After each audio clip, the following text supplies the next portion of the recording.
दोस्तों Shweta Mishra YouTube channel पर आप सभी का हार्दिक स्वागत है। दोस्तों हमारे चैनल पर विद्यार्थी जीवन से संबंधित महत्वपूर्ण खबरें होती हैं जो कि पूर्णतः ऑथेंटिक होती हैं। सभी ऑथेंटिक खबरों के लिए आप हमारे चैनल सब्सक्राइब कर सकते हैं। इसी क्रम में आज की पहली खबर है, कॉलेजों में 40% पाठ्यक्रम ऑनलाइन पढ़ाने का विरोध शुरू। विश्वविद्यालयों व कॉलेजों में पाठ्यक्रम का 40% हिस्सा ऑनलाइन पढ़ाने का विरोध शुरू हो गया। दरअसल यूजीसी ने विश्वविद्यालयों में 60% पढ़ाई ऑफलाइन और 40% पढ़ाई ऑनलाइन कराने की तैयारी की है। इस तरह से एक ही कोर्स को दो माध्यम से पढ़ाना होगा। इस संबंध में यूजीसी की ओर से सभी हितधारकों से सुझाव मांगे हैं। इस पर डीयू शिक्षकों ने विरोध करना शुरू कर दिया है। डीयू के शिक्षक संगठन एएडी ने इस पर आपत्ति जताते हुए कहा कि अधिकांश छात्रों के पास बुनियादी ढांचे और उपकरणों की कमी है। एएडी सदस्य डॉक्टर राजेश झा ने कहा कि हम यूजीसी की इस योजना का विरोध करते हैं। उन्होंने कहा कि बुनियादी ढांचे व उपकरणों की कमी की वजह से ऑनलाइन क्लासेस संभव नहीं है। डीयू में ही SC, ST, OBC, EWS, PWD, पूर्वोत्तर राज्यों और जम्मू कश्मीर जैसे दूरस्थ क्षेत्रों से 3/4 छात्र पढ़ने आते हैं जिनके पास इंटरनेट की सुविधा नहीं है। स्मार्टफोन होने का मतलब डिजिटल माध्यम तक पहुंच होना नहीं है। ऑनलाइन कक्षाएं नियमित करने से शिक्षण की गुणवत्ता के साथ साथ शिक्षकों के वर्कलोड में भी कमी आएगी। ऐसा करके निजीकरण करने का प्रयास किया जा रहा है, इससे कार्यभार में भी कमी आएगी।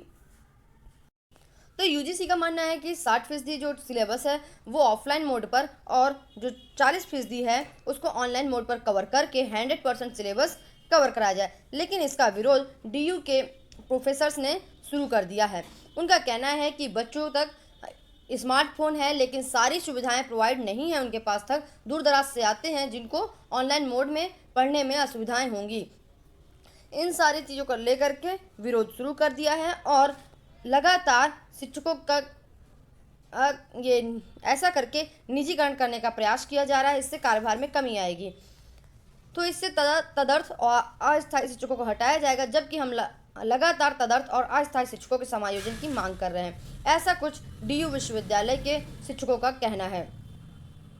इसके बाद दोस्तों अगली खबर है, रिमाइंडर का भी नहीं मिला जवाब, फंसी प्रवेश प्रक्रिया। इलाहाबाद विश्वविद्यालय एवं संगठक कॉलेजों में नया सत्र समय से शुरू होने पर संकट, प्रवेश परीक्षा पर स्थिति स्पष्ट न होने से आवेदन की प्रक्रिया भी अटकी। इलाहाबाद विश्वविद्यालय में प्रवेश परीक्षा के आयोजन को लेकर ऊहापोह की स्थिति बन गई है। इलाहाबाद विश्वविद्यालय प्रशासन ने इस बारे में एनटीए को पत्र भेजकर दिशा निर्देश मांगे थे, लेकिन कोई जवाब नहीं मिला। इलाहाबाद विश्वविद्यालय प्रशासन की ओर से रिमाइंडर भी भेजा गया, लेकिन उसका भी कोई जवाब नहीं मिला। प्रवेश परीक्षा के आयोजन पर निर्णय न हो पाने की वजह से नए सत्र भी प्रभावित हो सकता है। ऐसे में इलाहाबाद विश्वविद्यालय प्रशासन इसी प्रयास में है कि इस मसले पर स्थिति जल्द से जल्द स्पष्ट हो सके। इलाहाबाद विश्वविद्यालय एवं संगठक कॉलेजों में पिछले साल मई में प्रवेश के लिए ऑनलाइन आवेदन की प्रक्रिया चल रही थी। इस बार आवेदन की प्रक्रिया भी शुरू नहीं हो सकी है।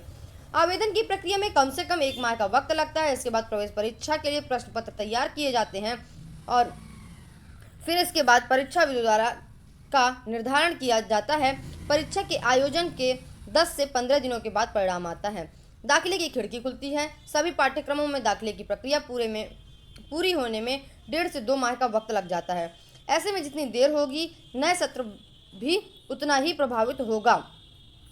तो अब कुछ समझ नहीं आ रहा है, ना तो कुछ रिमाइंडर के बाद भी जवाब नहीं मिला, प्रवेश प्रक्रिया भी अटकी है और इस तरह इलाहाबाद विश्वविद्यालय प्रशासन परेशान है, जवाब का इंतजार कर रहा है। जल्द ही प्रवेश प्रक्रिया को लेकर के कोई ना कोई निर्णय लिया जाएगा और जो भी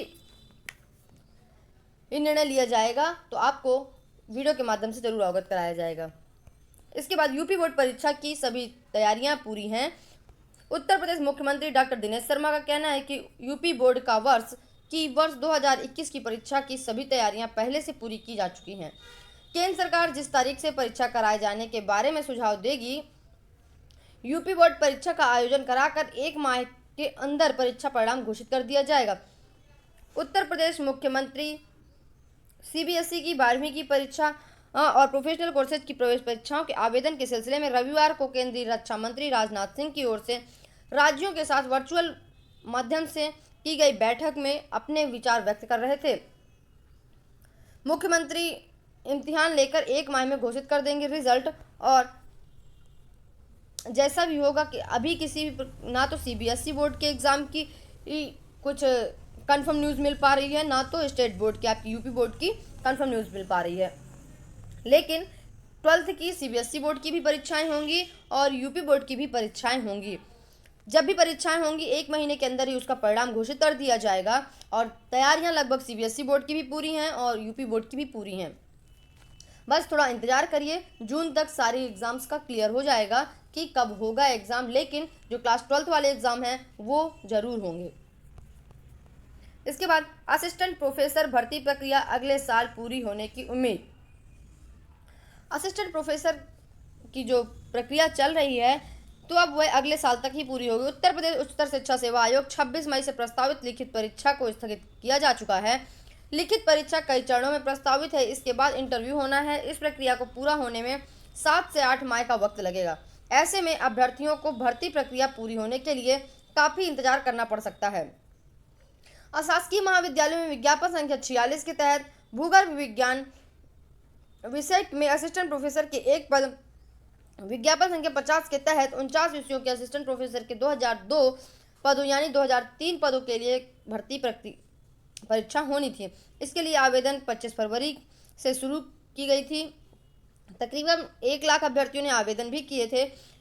लिखित परीक्षा के बाद इंटरव्यू भी होगा और लिखित परीक्षा प्रयागराज में ही आयोजित की जानी है। जबकि अभ्यर्थियों की संख्या काफ़ी अधिक है, ऐसे में लिखित परीक्षाएं कई चरणों में होंगी। आयोग ने 26 मई से लिखित परीक्षा प्रस्तावित की गई थी, लेकिन वह परीक्षा तय समय में नहीं हो पाएगी। आवेदन की प्रक्रिया पूरी होने के बाद आयोग ने केंद्रों का निर्धारण नहीं किया था।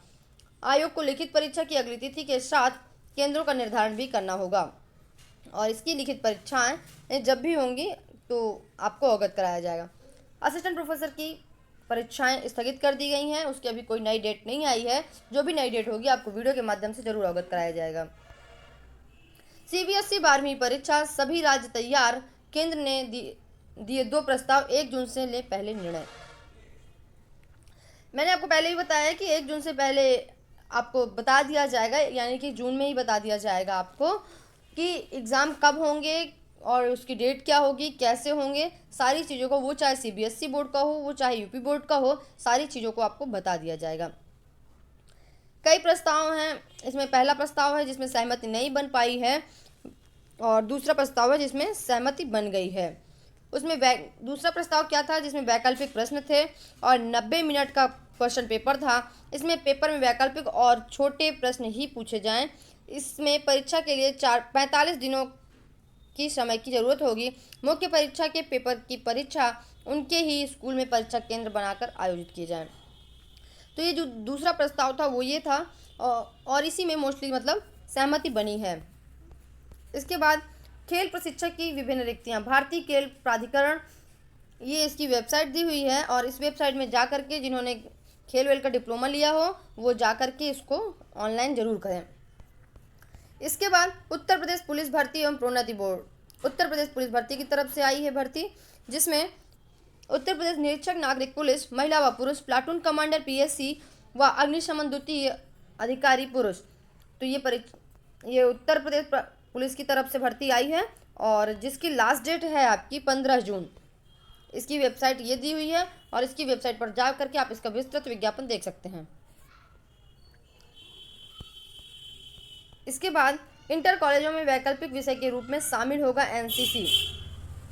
तो यूपी बोर्ड के हाई स्कूल में मानविकी व विज्ञान वर्ग में हिंदी, गणित, विज्ञान, सामाजिक विज्ञान 4 विषय अनिवार्य हैं जिन्हें छात्रों को पढ़ना जरूरी होता है। अंग्रेजी, संस्कृत, कला व कंप्यूटर में किसी 2 विषयों को वैकल्पिक रूप से चयन करने के लिए छात्र हाई स्कूल की परीक्षा देते हैं। अब शासन ने हाई स्कूल में वैकल्पिक विषय के रूप में एनसीसी, प्लम्बर, इलेक्ट्रीशियन, आपदा प्रबंधन, सोलर सिस्टम, स्पेयर व मोबाइल रिपेयर